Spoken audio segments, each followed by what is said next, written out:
ঠিক আছে। আচ্ছা, আজকের টপিক কি তাহলে আমাদের? তোমরা স্ক্রিনে দেখতে পাচ্ছ আজকের টপিক ফ্রিকশন, যেটা মেকানিক্সের খুব ইম্পর্টেন্ট একটা চ্যাপ্টার। ফ্রিকশন মানে ঘর্ষণ। ঠিক আছে, আমরা বারবার করে ফ্রিকশন কথাটা উল্লেখ করবো, বাংলায় তোমরা এটা ভাববে। ঠিক আছে, এটা হচ্ছে ফ্রিকশন, আজকের টপিক ফ্রিকশন। আচ্ছা, তোমরা সবাই দেখতে পাচ্ছ তো?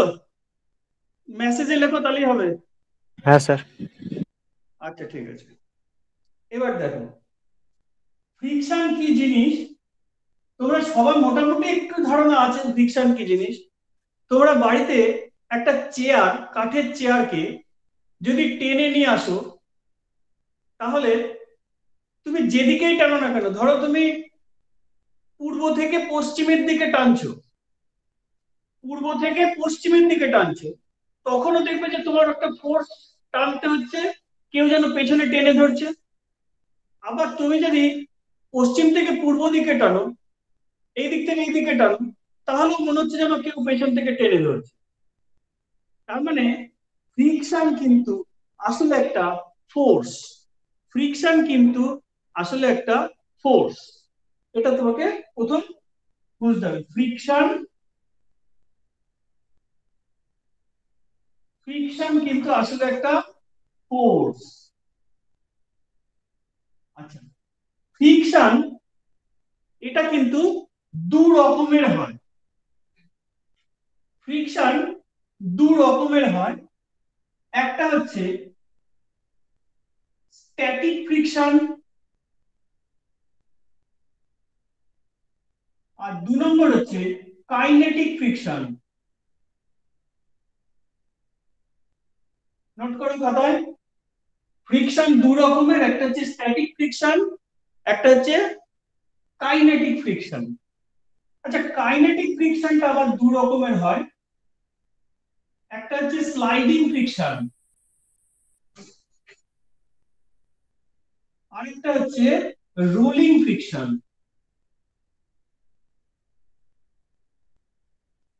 নোট করো, এবার আমি এগুলোতে ডিটেলে আসবো।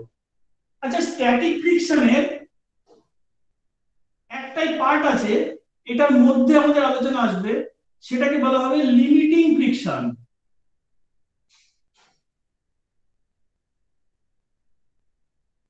লিমিটিং ফ্রিকশন, তাহলে কি কি বললাম এবার আমি একবার বলে দিচ্ছি তোমাদের। ফ্রিকশন, যারা শুনতে পাওনি তারা খেয়াল করো যে ফ্রিকশনকে আমরা দুভাগে ভাগ করে দিচ্ছি।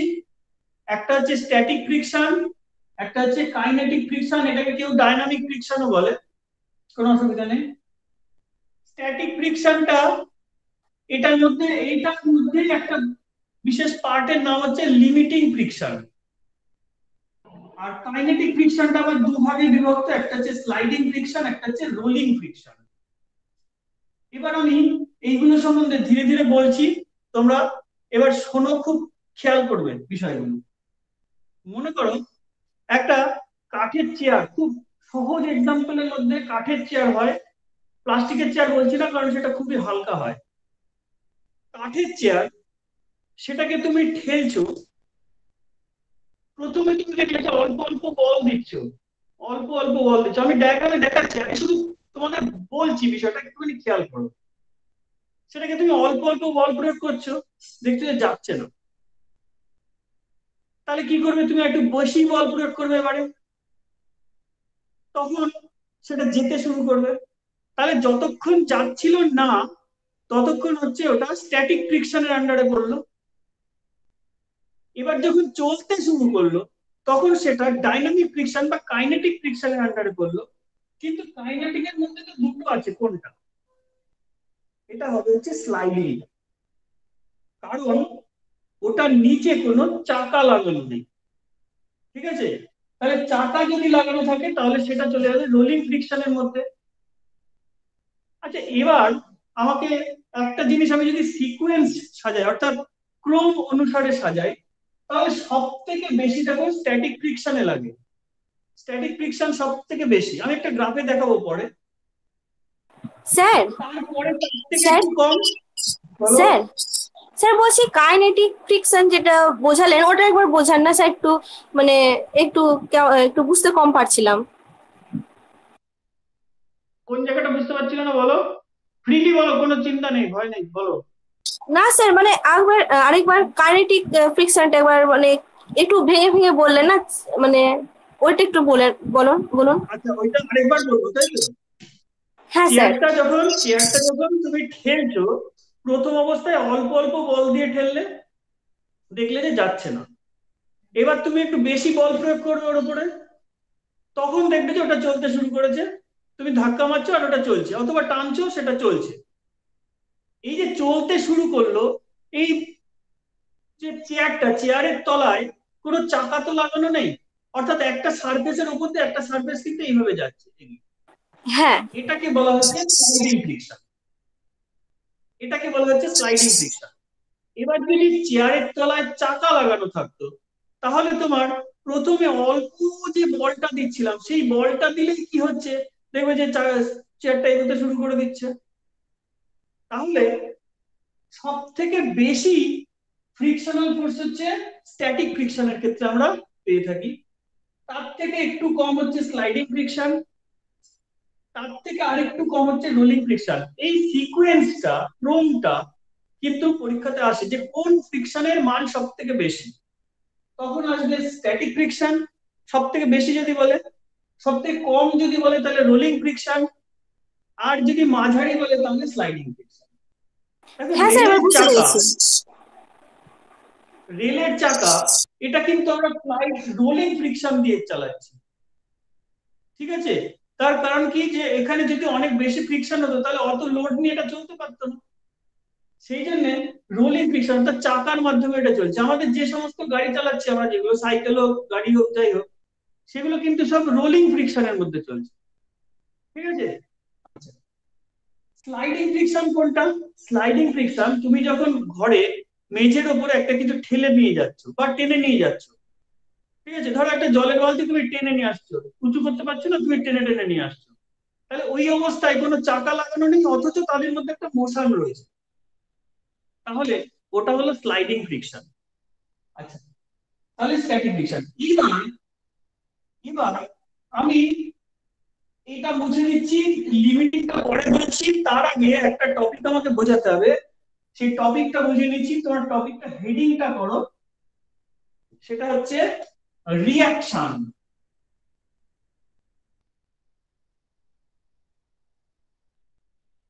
আচ্ছা, প্রথমে বলি রিয়াকশন, এটা মানে কেমিস্ট্রি রিয়াকশন নয় কিন্তু। ঠিক আছে? এই ধারণাটাকে প্রথমে মাথার থেকে মুছে ফেলো, কারণ রিয়াকশন বললে কেমিস্ট্রির বিক্রিয়ার কথা মনে পড়ে, একটু ভয়ঙ্কর মনে হতে পারে তোমাদের, কিন্তু এই রিয়াকশন সেই রিয়াকশন নয়। এই রিয়াকশন আমাদের, আমরা যেটা নিউটনের সূত্রে প্রতিক্রিয়া বল বলতাম, সেই প্রতিক্রিয়াটা হচ্ছে ইংরেজি রিয়াকশন। এখন দেখো, হেডিং করেছে, এবার তোমরা বলবে, তারপরে আমি ডায়াগ্রাম আঁকার জন্য টাইম দেবো। মনে করো যে এরকম একটা সারফেস আছে। ফ্রিকশন বুঝতে গেলে তোমাকে রিয়াকশন আগে ক্লিয়ার করতে হবে। ঠিক আছে? কি বললাম, ফ্রিকশন বুঝতে গেলে আগে তোমাকে রিয়াকশন কমপ্লিট করতে হবে। রিয়াকশন না বোঝা থাকলে ফ্রিকশনের কিচ্ছু বোঝা যাবে না। আচ্ছা, এবার এইখানটাতে একটা বস্তু আছে, বস্তুটার ভর অর্থাৎ মাস, এটাকে আমরা এম ধরলাম। বস্তুটার মাসকে আমরা এম ধরেছি। তাহলে কে বলতে পারবে যে এইখানে নিচের দিকে পৃথিবী যে বলটা আকর্ষণ করছে, সেই বলটার মান কত হবে? কে বলতে পারবে? বস্তুটার ভর হচ্ছে এম। অদিতি বলো, এখানে নিচের দিকে যেটা টানবে সেই বলটা কি বল? সেই বলটার মান স্যার হচ্ছে, অভিকর্ষ বল। বলো। অভিকর্ষ বল স্যার। হ্যাঁ, অভিকর্ষ বলটার সূত্রটা কি? এমজি। এমজি। ঠিক আছে? হ্যাঁ স্যার। তাহলে নিচের দিকে দেখো, বুঝো, খুব খেয়াল করো বিষয়টা, এখানটাতে একটা খুব ইন্টারেস্টিং মজার বিষয় আছে। এইটা তো একটা সারফেসে আমি আটকে রেখেছি, এটাকে নিচের দিকে নামতে দিচ্ছি না, অথচ নিচের দিকে কিন্তু একটা বল প্রয়োগ হচ্ছে, নিচের দিকে কেউ কিন্তু একটা বল প্রয়োগ করছে, ঠিক আছে। কিন্তু নিউটনের সূত্রে কি বলেছিল যে বল প্রয়োগ করলে সেদিকে অ্যাক্সিলারেশন হয়, বল প্রয়োগ করলে সেদিকে অ্যাক্সিলারেশন হবে, কিন্তু এই বডিটা তো নিচের দিকে নামছে না। তাহলে কি হচ্ছে, তাহলে এই যে সারফেসটা, এই সারফেসটা এই বডিটার উপরে আপওয়ার্ড একটা ফোর্স কিন্তু অ্যাপ্লাই করে দিচ্ছে, এই বডিটার উপরে সারফেসটা একটা আপওয়ার্ড ফোর্স অ্যাপ্লাই করে দিচ্ছে। মনে করো এইরকম একটা জিনিস আছে এই জায়গাটাতে, আমি এরকম যদি ঠেলি এপাশে গেল, এবার যদি ধরো আমি এখানে আটকে রেখে দিয়েছি, আমি এদিক দিয়ে ঠেলছি, অনেক ঠেলছি, কিন্তু আমি এখানে আটকেও রেখে দিয়েছি, তার মানে কি সমান ফোর্স কিন্তু আমি এদিকেও অ্যাপ্লাই করছি। তার মানে যে ফোর্স আর্থ নিচের দিকে টানছে, এই সারফেস কিন্তু সেটাই আবার উপরের দিকে ঠেলছে, যে কারণে এটা না তো নিচে আসছে না তো উপরে যাচ্ছে। তাহলে এই উপরের দিকে যে ফোর্সটা কাজ করছে এই সারফেস থেকে যেটা বডির উপরে আসছে, সেইটাকে বলা হচ্ছে রিঅ্যাকশন, অথবা এটাকে কেউ নর্মাল রিঅ্যাকশন বলে। খুব ভালো করে জানতে হবে এই যে নর্মাল রিঅ্যাকশন, এটা কিন্তু কেন নর্মাল রিঅ্যাকশন, সারফেসের সাথে সবসময় 90 ডিগ্রি অ্যাঙ্গেলে থাকবে, সারফেস যেমনই থাক রিঅ্যাকশনের মান যা হোক, সারফেস যেমনই থাক রিঅ্যাকশনের মান যা হোক, কিন্তু অ্যাঙ্গেল সবসময় সারফেসের সাথে 90 ডিগ্রি থাকবে, তার জন্য ওর নাম নর্মাল রিঅ্যাকশন। আমরা এন দিয়ে ডিনোট করতে পারি, আর দিয়ে ডিনোট করতে পারি, মিটলাম একটা সমস্যা। কিন্তু সমস্যা আমি আরো তৈরি করছি এর মধ্যে, দেখো সমস্যা আমি তৈরি করে দিচ্ছি, সারফেসটাকে আমি করে দিলাম কি, এই দিকে বেঁকিয়ে দিলাম,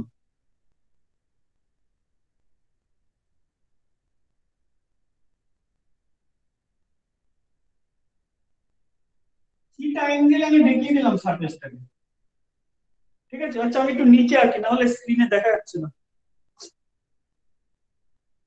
একটু নিচে আঁকছি।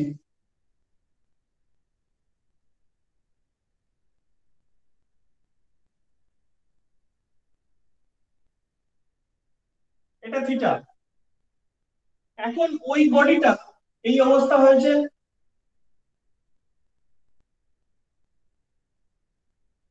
এখন কথা হচ্ছে যে এটা নিচের দিকে যে ফোর্সটা সেটা এমজি কিন্তু আছে, এটার সাথে আগের ছবিটার সাথে মিল আমি একটু দেখাচ্ছি, মিল বা অমিল যাই বলো, এইরকম ছিল, এইটাকে একটু ঢেলে উপর দিয়েছি, তবে এটার সময় কিন্তু এমজি নিচের দিকে ছিল, এটার সময় কিন্তু এমজি নিচের দিকে, এমজি কিন্তু এইদিকে চলে যায়নি, ঠিক আছে। আচ্ছা এবার এই দিকে যেটা যাচ্ছে, আমি তোমাদের ফোর্সের উপাংশ বের করতে শিখিয়েছিলাম ফার্স্ট ক্লাসে, তাহলে এই দিকে চলে আসবে এমজির একটা পার্ট, এই দিকে চলে আসবে এমজির অন্য আরেকটা পার্ট। আচ্ছা এই অ্যাঙ্গেলটা যদি থিটা হয়, এই অ্যাঙ্গেলটা থিটা হবে, কেন হবে যদি জানতে চাও আমি একটু পরে বলছি, এটা বুঝিয়ে নিই তারপরে বলছি। এটা থিটা মানে এটাও থিটা, কিন্তু থিটার সাথে যে থাকে তাকে বলা হয় এইটার কস থিটা, আর থিটার ছাড়িয়ে যে থাকে তাকে বলা হয় এমজি সাইন থিটা। দেখো তোমরা বুঝতে পারলে কেউ, নাহলে আমি আরেকবার বুঝিয়ে দিচ্ছি, বলো। স্যার আরেকবার বলুন না। আচ্ছা আরেকবার রাখছি, তাহলে আরেকটু বড় করে রাখছি, তাহলে আরেকটু বুঝতে তোমাদের সুবিধা হবে।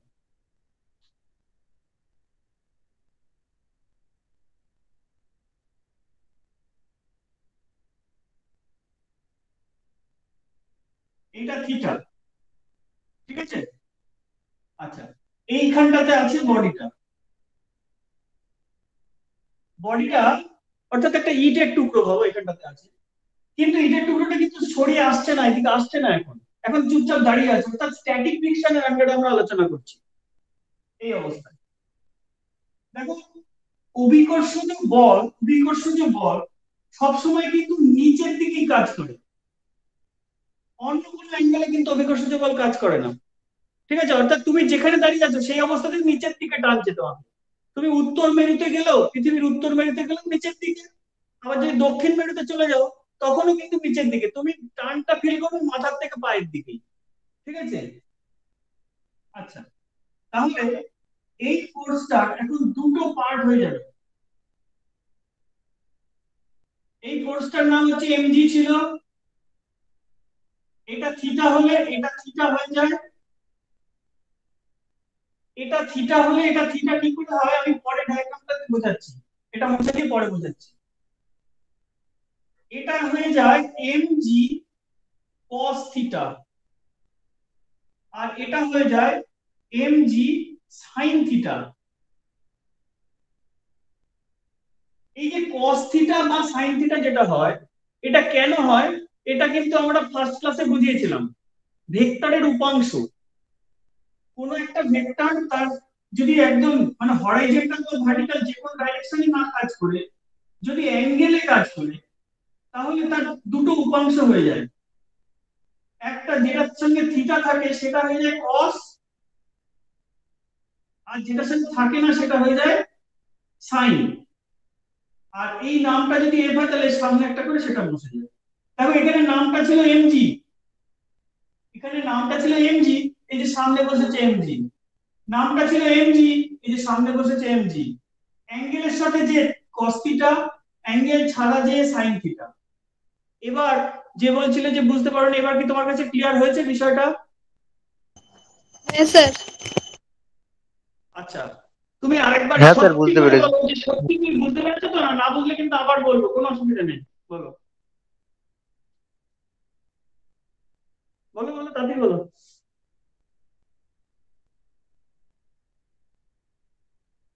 আচ্ছা, তাহলে ধরে নিলাম যে বুঝে নিয়েছো।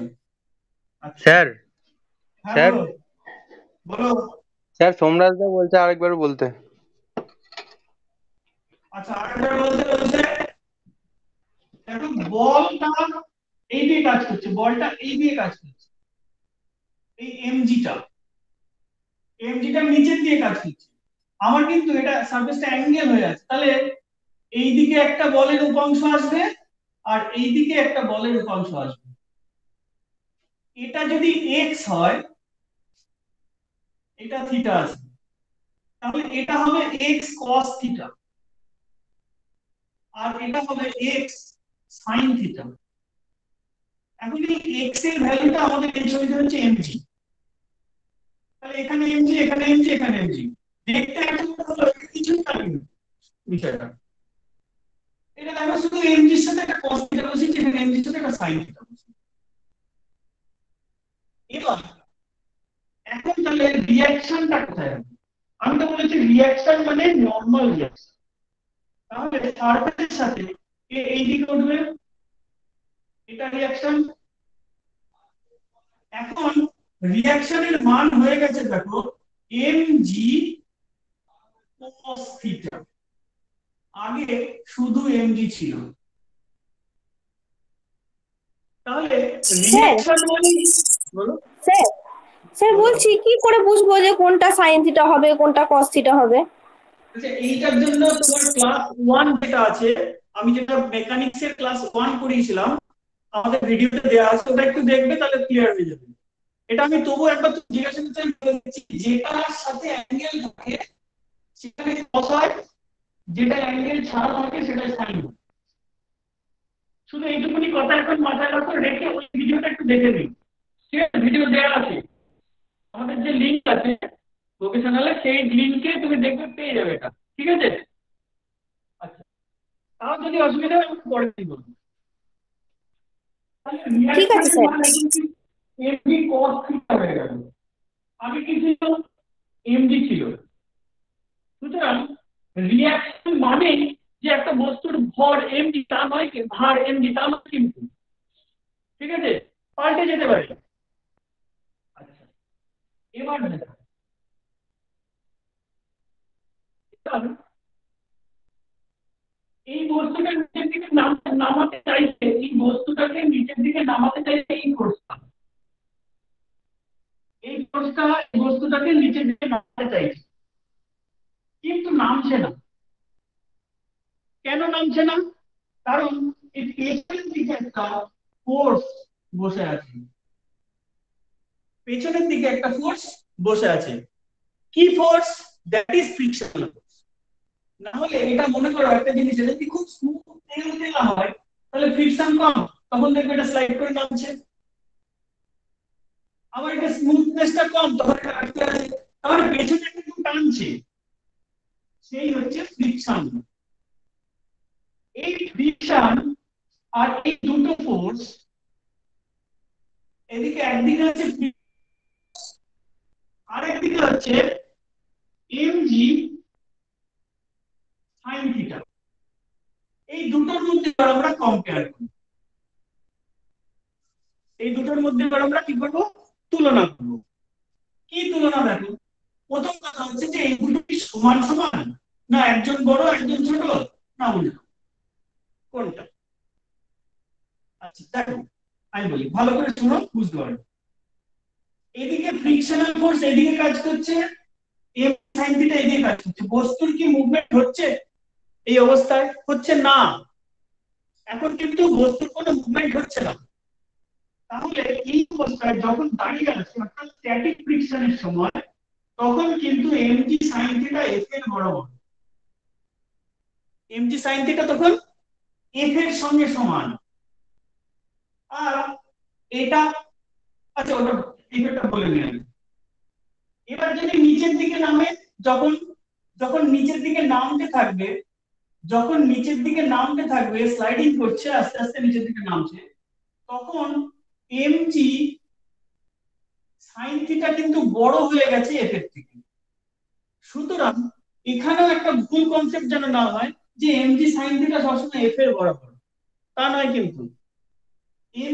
mg sin থিটা f এর সমানও হতে পারে অথবা বড় হতে পারে, ছোট কখনো হবে না।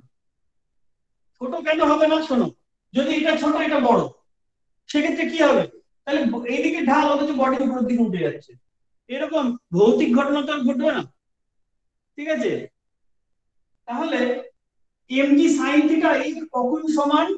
যখন বস্তুটা এইরকম একটা তলে দাঁড়িয়ে আছে চুপচাপ। কখন mg sin থিটা বড়?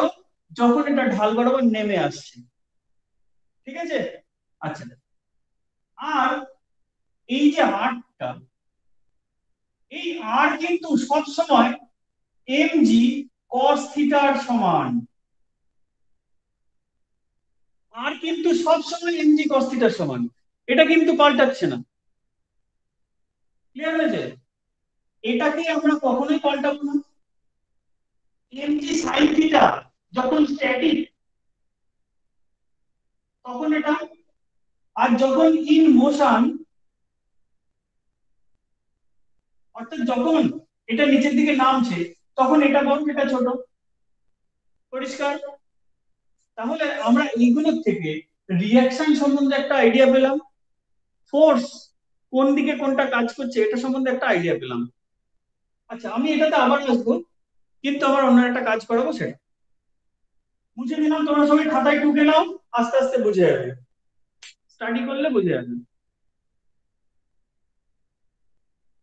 অখিলেশ, তোমার কি টোকা হয়েছে? হ্যাঁ স্যার, স্ক্রিনশট করছি। এই স্ক্রিনশট সবকিছু ইলেকট্রনিক করলে হবে না, এমনিতেই আমাদের ইলেকট্রনিক্স এর একেবারে বেড়াজালে আটকে গেছি। খাতায় এঁকে নিও, ঠিক আছে? যখন পড়লে তখন তাহলে মোবাইল ঠিক নিয়ে আছে পড়ছো, সেটা করো না, স্যার। খাতায় করো। আচ্ছা, এবার আমি একটু পরে আরেকবার আসবো, তখন এটা আবার বোঝো। আচ্ছা, এখন দেখো, এবার আমি স্ট্যাটিক ফ্রিকশন বোঝাচ্ছি। স্ট্যাটিক আর হচ্ছে লিমিটিং, দেখতে পাচ্ছ না বলে? হ্যাঁ দেখা যাচ্ছে।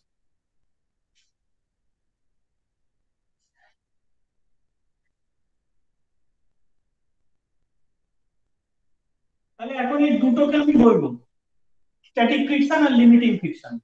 আচ্ছা, এটা বলতে বলতে একটা কথা বলে রাখি, এই যে ফ্রিকশনাল যে ফোর্স, ফ্রিকশনাল যেটা ফোর্স, এই ফ্রিকশনাল ফোর্সটা কিন্তু নন কনজারভেটিভ ফোর্স, অর্থাৎ অপচয়ী বল।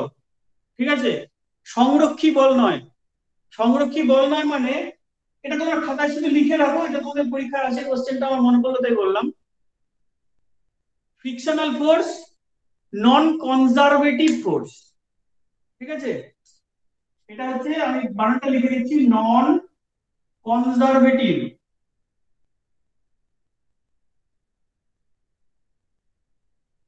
নন কনজারভেটিভ,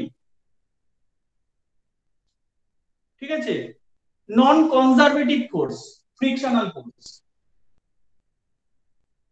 ও ফ্রিকশন সম্বন্ধে জানলে, অথচ এই কথাটা জানলে এটা কিন্তু হবে না, জানতে হবে এটা। আচ্ছা, এবার দেখো, এই বডিটা মাস হচ্ছে এম, তাহলে এইদিকে এমজি কাজ করছে, এদিকে এমজি কাজ করছে, উপরের দিকে কে কাজ করছে? রিয়াকশন, উপরের দিকে রিয়াকশন কাজ করছে। ক্লিয়ার? এখন মনে করো আমি এইটাকে 1 নিউটন বলে টানছি, 1 নিউটন। বস্তুটা এগোচ্ছে না, বস্তুটা এগোচ্ছে না, আমি টানছি 1 নিউটন বলে, আমি এদিকে টানছি, এইদিকে টানছি, বস্তুটা এগোচ্ছে না। তার মানে এইখানে যে ফ্রিকশনাল, খুব মজার বিষয়টা দেখো, এখানে যে ফ্রিকশনাল ফোর্সটা, সেটাও কিন্তু এখন 1 নিউটনের পেছনের দিকে টানছে।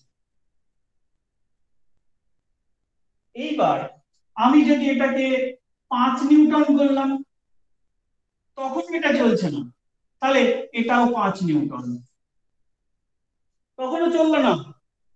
এবার আমি এটাকে আরেকটু বাড়িয়ে 10 নিউটন করলাম, তখনও চলছে না। বলে স্যার কখন চলবে স্যার? হোক না, চলুক, দেখছি। এইবার এইবার আমি এটাকে 15 নিউটন করলাম, এখন তো চলবে। আমি ধরে নিলাম এখনো চললো না, আমি ধরে নিলাম এখনো চললো না। তাহলে এই এত পর্যন্ত যে ঘটনা, এইটুকুনিতে কি ঘটলো? অর্থাৎ আমি যা ফোর্স বাইরের থেকে অ্যাপ্লাই করছি এদিকে, ফ্রিকশনাল ফোর্স কিন্তু ততটাই আস্তে আস্তে করে বাড়াচ্ছে।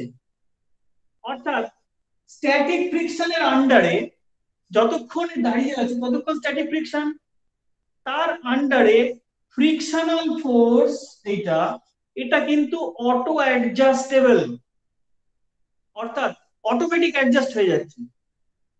এখানে আমি 1 দিচ্ছি, ওদিকে 1, এখানে আমি 2 দিচ্ছি, এদিকে 2, এখানে আমি 3 দিচ্ছি, এদিকে 3, এদিকে 10 দিলাম, 10, এখন 15 দিলাম, এখনো 15। এবার আমি 15 থেকে একটু বাড়ালাম, তখন দেখলাম এটা মুভ করতে শুরু করলো। তাহলে 15 পর্যন্ত যেটা ছিল, তার আগে পর্যন্ত, 15-র আগে পর্যন্ত ছিল স্ট্যাটিক, 15-র আগে পর্যন্ত ছিল স্ট্যাটিক, সেই পর্যন্ত ছিল লিমিট, হচ্ছে স্ট্যাটিক ফ্রিকশন, ঠিক আছে, অটো অ্যাডজাস্টেবল। কিন্তু 15-তে কি ঘটলো?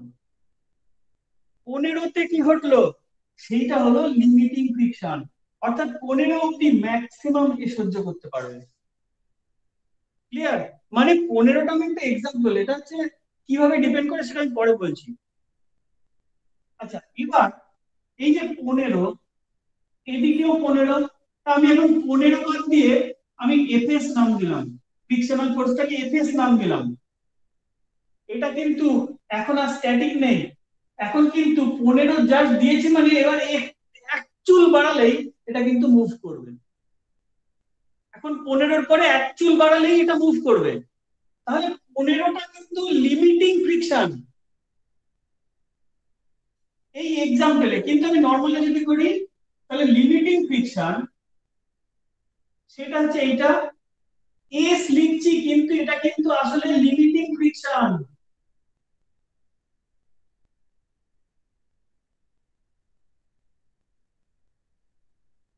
অর্থাৎ লিমিটিং ফ্রিকশনাল ফোর্স এটা, ঠিক আছে।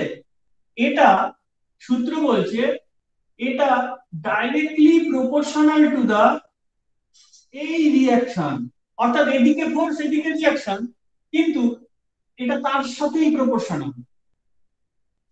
ঠিক আছে, এবার কোথায় গেল?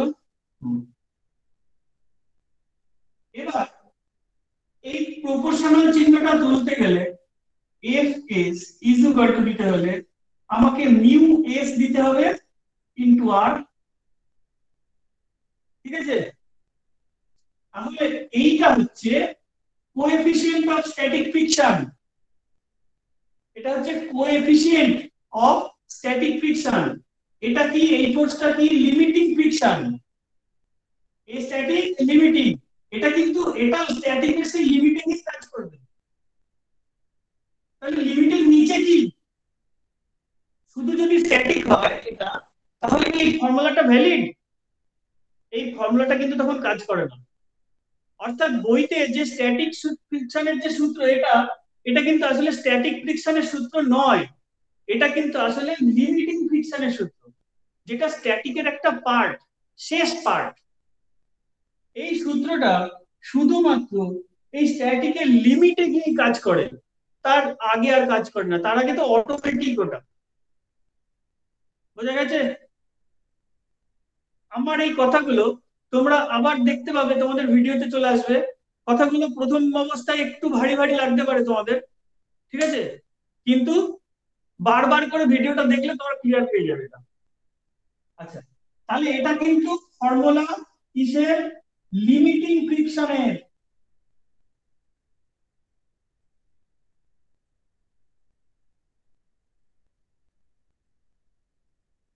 এটা লিমিটিং ফ্রিকশনের। আচ্ছা, এইবার যখন এই বডিটা মুভ করতে শুরু করবে, তখন এ আবার কাজ করবে না। তার মানে এ কিন্তু ওই একটা মুহূর্তের জন্য কাজ করে। যখন এটা মুভ করবে তখন সেটাকে এফ কি বলা হয়? Kinetic friction, that is equal to mu k into R. অর্থাৎ এটা হচ্ছে কোএফিসিয়েন্ট অফ ডাইনামিক ফ্রিকশন বা কোএফিসিয়েন্ট অফ কাইনেটিক ফ্রিকশন। তোমরা একটা জিনিস পরীক্ষায় এই দুটোর থেকে খুব আসে, যে এই দুটোর মান কার বেশি কার কম। Mu S greater than mu k, অর্থাৎ মিউ এস এর ভ্যালু একটু বেশি হয়, মিউ কে এর ভ্যালু একটু কম হয়। এইটা কিন্তু তোমাদের শর্ট কোশ্চেনে আসে, যে কার বেশি কার কম। ঠিক আছে, আচ্ছা, এবার ফ্রিকশনের আমাদের আরেকটা ক্লাস লাগবে। তোমরা সামনের ক্লাস অবধি এইগুলোকে বারবার করে ভিডিওটা দেখো। ঠিক আছে, এই ভিডিওগুলো দেখে এই বিষয়গুলোকে বারবার করে একটুখানি খেয়াল করে আসুন। তাহলে এর পরের পার্টটাতে ফ্রিকশন শেষ করা যাবে, কোনো অসুবিধা নেই। ফ্রিকশন কিন্তু খুব ইম্পর্টেন্ট পার্ট, এটা থেকে পরীক্ষায় আসে।